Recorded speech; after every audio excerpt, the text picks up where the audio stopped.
इच्छा रखती हूँ यह वचन सिद्ध हाय हो एवरीवन, जाए। मेरे वेलकम इस बैक विचार टू को माय मेरे यूट्यूब पिता चैनल। ने मानने से इनकार कर दिया है, अतः मैं कैसे अपनी हो देह आप का लोग? त्याग करने की आज का इच्छा मेरा करती हूँ। ब्लॉग है पार्वती तीज के पूजा मेरे का। वचन सुनकर उनकी सखियों ने शाम कहा, में तीज क्या पूजा न पूजा करें, होती है, अपितु किसी ऐसे वन को उसकी कथा प्रस्थान कही करें जा रही जिसके है, आप विषय लोग में प्लीज आपके सुनिए। पिता विज्ञ रहे। सखियों के वचन सुन तुम ऐसे ही वन को चली गई।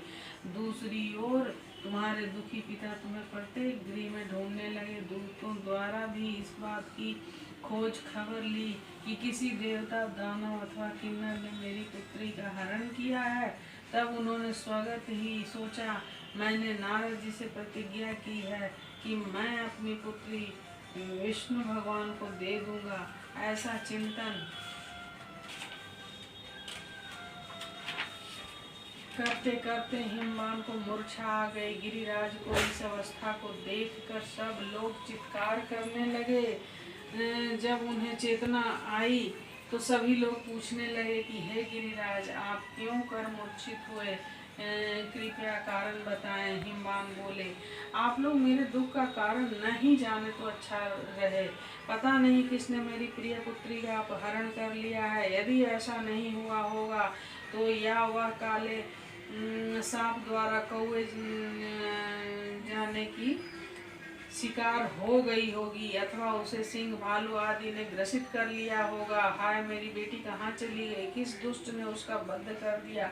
ऐसा विलाप करते समय ऐसा प्रसन्न चित्त हो विचरण करते हैं। यहाँ गंधर्व लोग गायन करते हैं और अप्सराएं नर्तन करती हैं। पर्वतराज के शिखरों पर अनेक प्रकार की चोटियाँ हिमाच्छादित रहती हैं और गंगा नदी के जल की स्वर लहरी सदा सुनाई देती रहती है। हे गिरिजे, तुमने बचपन में ऐसे ही पर्वत पर तप किया था। इस पर्वत पर तुम 12 साल तक सिर के बल टंगी रही और धुआं पीकर जीवित रही।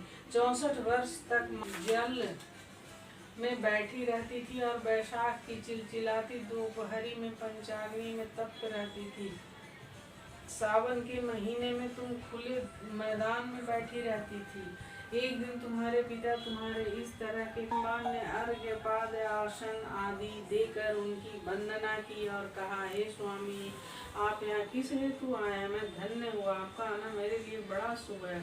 नारद जी बोले, हे पर्वतराज, सुने, मुझे विष्णु भगवान ने भेजा है, इसलिए आपके पास की कन्या भगवान विष्णु को प्रदान कर दें। पर्वतराज बोले, भगवान विष्णु ने स्वयं मेरी कन्या को ग्रहण करने की इच्छा व्यक्त की है और आप यह संदेश लेकर आए हैं तो मैं अवश्य उन्हें अपनी कन्या दूंगा। पर्वतराज के ये वचन सुनकर नारद मुनि तुरंत आकाश में विलीन हो गए। भगवान विष्णु के पास पहुँचे, जो पीत वस्त्र धारी तथा शंख चक्र गदा से सुशोभित थे।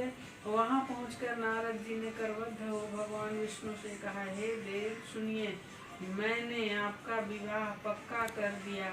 उधर हिमालय पार्वती जी के सम्मुख आ बोले, हे पुत्री, मैंने तुम्हें विष्णु भगवान को समर्पित कर दिया है। ऐसे में पिता के वचन श्रवण कर तुमने कोई भी उत्तर नहीं दिया और अपनी सखी के पास चली गई। फिर भूमि पर गिरकर तुम दुखार्द्र हो रोने बिलखने लगी। तुम्हें इस प्रकार की क्रिया करते देखकर एक सखी निकट आकर बोली, हे देवी, तुम्हें इतना दुख किस कारण है?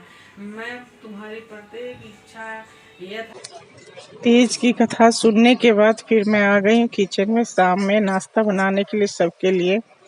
तो आज मैं हलवा बना रही हूँ सूजी और बेसन की।